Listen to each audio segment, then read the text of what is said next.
अस्सलामुअलैकुम। Welcome to Shah group educational channel.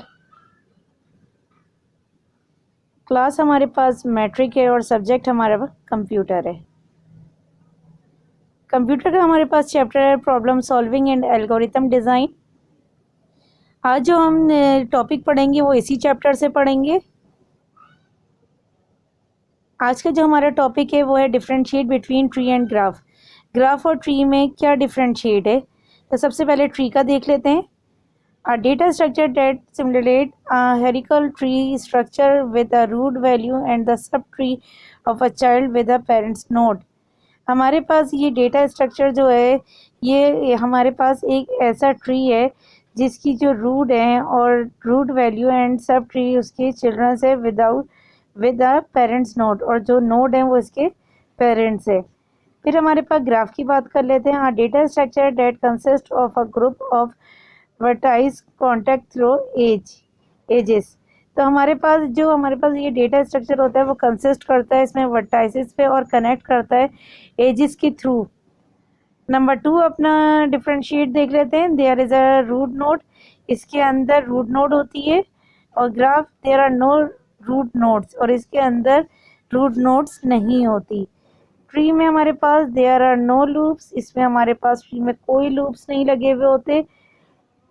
There can be loops, और graph के अंदर लूप्स लगे हुए होते हैं। तो ये ट्री और ग्राफ की डिफरेंशिएट हैं। नेक्स्ट हमारे पास इसी के हवाले से एमसीक्यूज देख लेते हैं।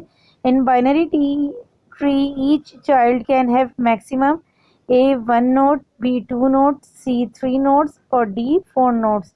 तो इसके अंदर हमारे पास जो बाइनरी ट्री के अंदर जो मैक्सिमम चाइल्ड्स हो सकते हैं, जिसको हमने चाइल्ड की हैसियत दी है, वो सिर्फ 2 नोट्स हो सकते हैं, क्योंकि बाइनरी है हमारे पास। तो आपको पता है कि 2 ही नंबर्स यूज़ हो रहे होते हैं, एक 0 यूज़ हो रहा होता है और एक 1 यूज़ हो रहा होता है। इसके अलावा कोई नंबरिंग यूज़ नहीं होती। तो इसी तरह से हमारे पास एमसीक्यूज में आएगा 2 नोट्स। सेकंड हमारे पास डिफरेंशिएट है क्यू और स्टैक। तो हम सबसे पहले ये देख लेते हैं। The object are remove and inserted from 2 different end. Stacks the object are remove और inserted at the same end. ये हमारे पास है एक ऑब्जेक्ट है, उसको हमने रिमूव कर दिया है, लेकिन वो इंसर्टेड जो होगा वो 2 डिफरेंट जगहों से उसको एंड किया जाएगा। लेकिन स्टैक के अंदर हमारे पास अगर हम कोई ऑब्जेक्ट रिमूव कर रहे हैं और फिर उसको इंसर्ट कर रहे हैं तो तो उसका एंड पॉइंट हमारे पास सेम ही होगा। फिर हम अपना दूसरा पॉइंट देख लेते हैं। It flow the first in first out FIFO principle. ये हमारे पास एक प्रिंसिपल है फीफो प्रिंसिपल, जिसमें फर्स्ट इन फर्स्ट आउट का रूल होता है। तो क्यू के अंदर हम यही यूज़ कर रहे होते हैं।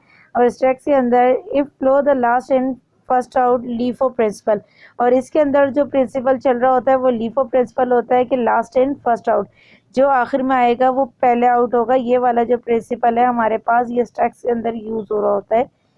फिर क्यू पे आते हैं। It use two pointer that front and their rare.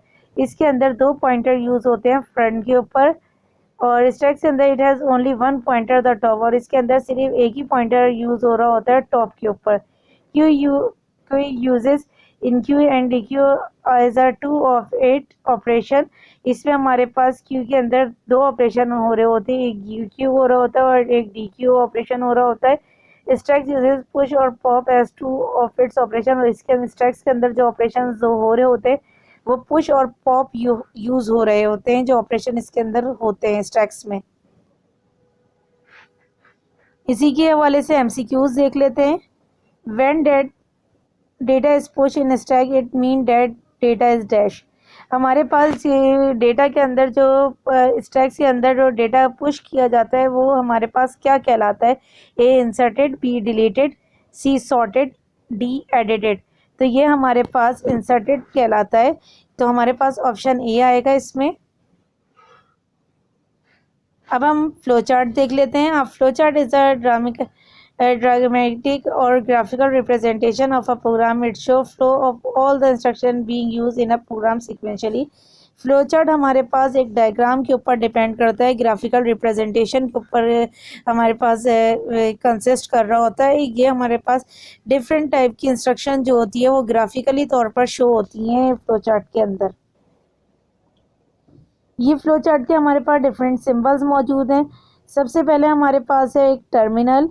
Terminal में हमारे पास ये इसको टर्मिनल कहा जाता है, ओवल वाले बॉक्स को। ये हमारे पास स्टार्ट और स्टॉप बॉक्स है।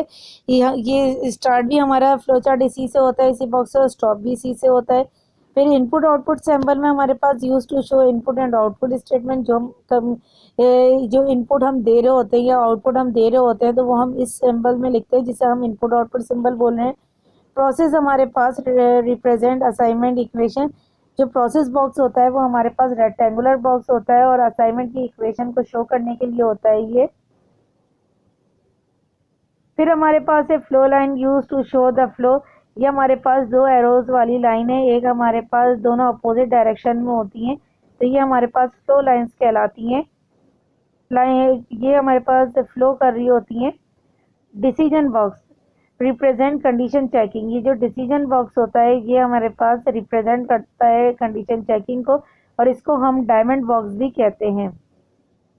ये हमारे पास जो है बिल्कुल सर्किल बॉक्स है, जिसे ऑन पेज कनेक्टर कहा जाता है। अगर हमारे to connect different part on the same page, हम अगर एक पेज के ऊपर फ्लो चार्ट बना रहे हैं और हमारे पास जगह ख़त्म हो गई है एक साइड के ऊपर, तो अगर हमें उसी पेज से कंटिन्यू करना है तो हम ऑन पेज कनेक्टर यूज़ करते हैं। Off page connector to connect different part on the different pages.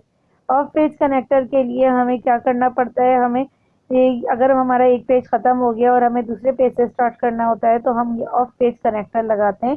ये ऑफ पेज कनेक्टर है। हमारे पास मल्टीपल चॉइस क्वेश्चन देख लेते हैं इसी टॉपिक के। The diamond symbol represent the dash, input output, processing, C remarks, D decision making. तो diamond box हमारे पास डिसीजन मेकिंग के लिए यूज होता है। Thank you for watching. हमारा चैनल सब्सक्राइब करें, शाह ग्रुप एजुकेशन चैनल। अल्लाह हाफिज़।